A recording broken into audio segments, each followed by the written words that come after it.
Herlene hipon Budol inulan ng Batikos at cancelled ng netizens sa Binibining Pilipinas dahil sa ginawang ito.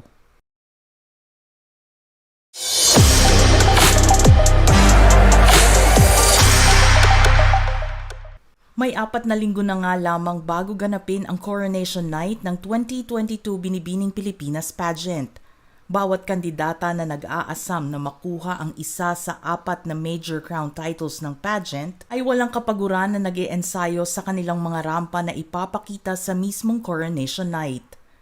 Isa na rito ang komedyante at dating co-host ni Willie Revillame sa game show na Wawa Win na si Herlene Nicole Hipon Budol, ang patuloy na nagsasanay at nagpapakita ng kanyang kakayahan sa nasabing pageant.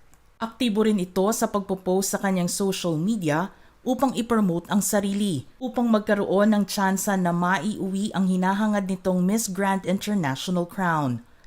May ilang mga post din ito na nagpapakita kung gaano kasaya kasama ang iba't ibang kandidata sa binibini. Kung maraming fans ang natutuwa sa bawat post na ginagawa ni Herlene sa kanyang social media, hindi naman maiiwasan na marami ring mga bashers ang hindi nagugustuhan ang content na kanyang ipinapakita sa publiko. Kung noon ay nabatikos na ito dahil sa biglaang pagbabago ng kanyang itsura para lamang sa nasabing beauty pageant, ngayon naman ay tila mas mabigat na akusasyon ang ibinigay ng ilang mga netizens kay Herlene. Nitong nakarang araw kasi ay nagpost ito ng letrato ng photoshoot na ginawa ng kanyang team kung saan ipinapakita ang kanyang kakaibang hairstyle. Nilagyan ito ng caption na "I love my fro. It's not just a hairstyle, it's a statement." Ang inakalang positibong post tungkol sa afro hairstyle ng team ni Herlene ay magiging isang negatibong konteksto para sa ilan. Sari-saring reaksyon at pambabatikos ang inabot ni Herlene sa post na ito at dito na naglabas ng kanilang saloobin ang ilang netizens na nagbigay ng pangaral sa kanya maging sa kanyang team sa tamang paggamit ng nasabing hairstyle. No one from her team told her not to do this? An afro is not a fashion statement. This is straight-up cultural appropriation. This isn't yours, so don't wear it for publicity. As a beauty queen, you should know better. We should learn to respect others and not use them as a costume. Obviously, someone doesn't know how culturally inappropriate this is. Afro is not a statement. Wearing afros is a lot like wearing blackface. It's part of a history of the humanization of black people. White people in minstrel shows wore blackface and afros to depict plantation slaves. So if you're not black and you do this, black people see it as a mockery. Hindi naman naturally kulot si Budol. Ginamit lang niya yung fro to make a statement kuno. In other words, ginawa niyang costume yung isang integral part ng culture ng ibang lahi. Next time, Herlene, don't use it as a costume or props. Maling-mali eh. Pag ito nakakuha ng crown, talagang bagsak ng standards ng binibini. Sinagot din ng mga netizens ang naging comment ng talent manager at handler ni Herlene na si Wilbert Tolentino sa ginawa nitong pagtatanggol sa alaga.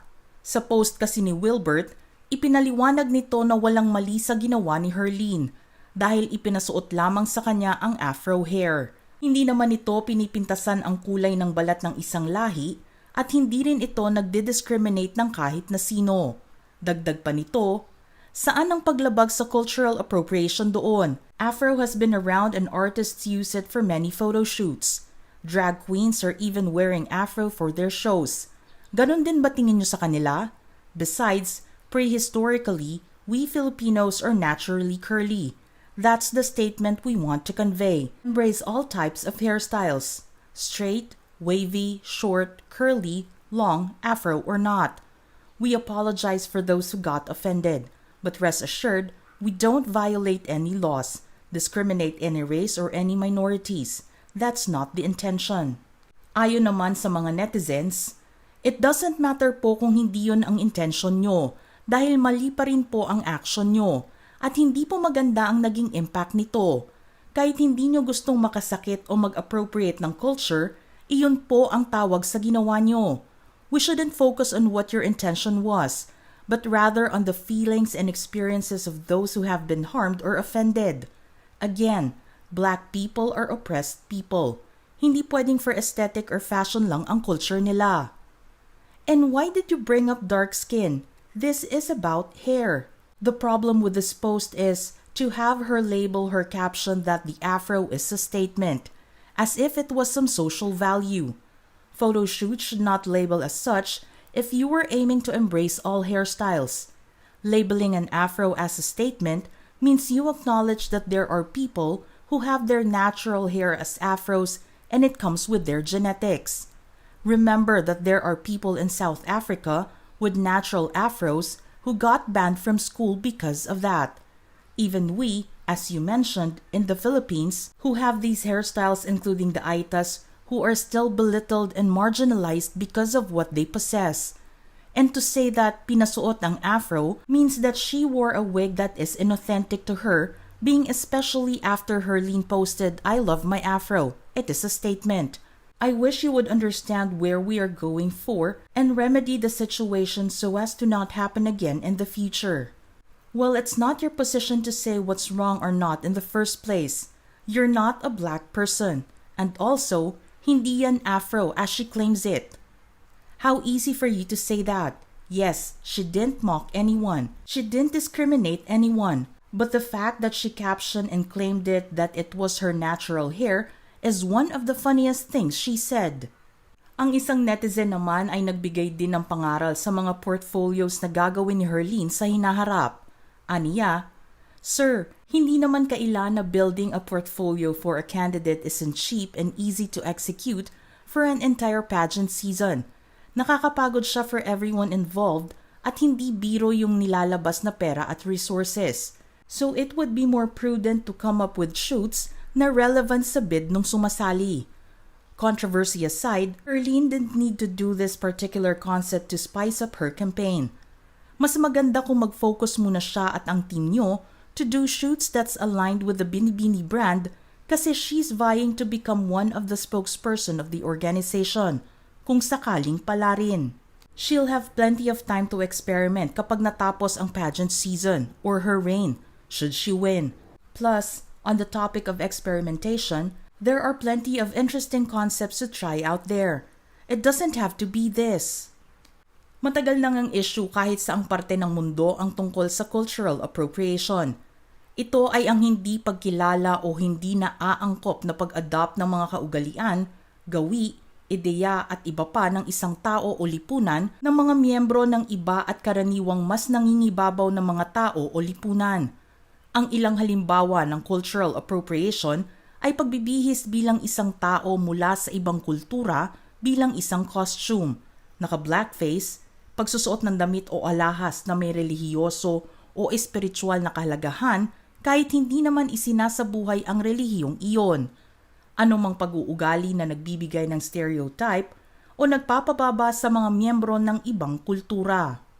Kahit ang aktres na si Liza Soberano ay hindi nakaligtas sa ilang mga netizens noong mag-post ito ng litrato sa ginawa nitong pag-cosplay sa isang miyembro ng grupong Spice Girls para sa isang fast food chain ad. Natanong ito sa comment section ng nasabing post kung bakit ito nagsuot ng blackface. Kanya naman itong sinagot at sinabing, "This is not any form of blackface. It's a costume just like any other person would dress up if they were portraying a famous character. In this case, it's Mel B." Agad naman na humingi ng tawad si Liza sa social media sa kanyang nagawa. "Before everything gets out of hand, I would like to apologize for those affected by my comments about the whole blackface issue. It wasn't of my intention to mock anyone of any culture or ethnicity. I understand that this is a sensitive topic and that I should have kept my mouth shut." Noong 2011, pinuna ng mga kritiko ang pagpapalabas ng GMA ng Nita Negrita na pinagbidahan ng aktres na si Barbie Forteza, hindi lamang sa paggamit nito ng blackface, ngunit para sa kabiguan nitong ihatid ang anumang nauugnay na social or cultural import. Ang ABS-CBN at TV program naman na maalaala mo kaya ay Inulan din ng Batikos para sa episode na Equal Rights noong 2018 dahil sa pagsusuot ng mga artista ng blackface, paggamit ng brown foundation at curly wigs para maging mga aitas. Appreciation versus appropriation. Ano nga ba ang pagkakaiba? Ang appreciation o pagpapahalaga ay nagaganap kapag ang isang tao ay naghahangad na maunawaan at matutunan ang tungkol sa ibang kultura, sa pagsisikap na palawakin ang kanilang pananaw at kumonekta sa iba. Ang appropriation o paglalaan sa kabilang banda ay simpleng pagkuha ng isang aspeto ng isang kultura na hindi sayo at paggamit nito para sa pansariling interes. Bakit nga ba importante ang buhok sa Black culture? Ang buhok ay isang sagradong simbolo ng kultura at espiritual sa mga sinaunang lipunan ng Africa. Ang mga sinaunang African community ay nagpauso ng kanilang buhok ng higit pa sa estilo. Sa buong kontinente, ang hairstyle ng isang tao ay maaaring makapagsabi kung sino sila at saan nagmula ang isang tao. Marami na nga ang naisusulat patungkol sa black hair, maging ang pinagmulan ng kanilang kultura at kung bakit ganoon na lamang kasagrado sa kanila ang tinatawag nating crowning glory. Hindi lamang dahil ito ay nasa itaas ng ating ulo. Ito ay sa kadahilan ng gumagawa ito ng malaking pagkakaiba sa itsura ng isang tao. Ang black hair ay may natatangi at makabuluhang kasaysayan na sumisimbolo ng survival, resistance at celebration. Mga ka-showbiz peeps, ano ang inyong reaksyon sa istoryang ito? Just type in your thoughts in the comment section below.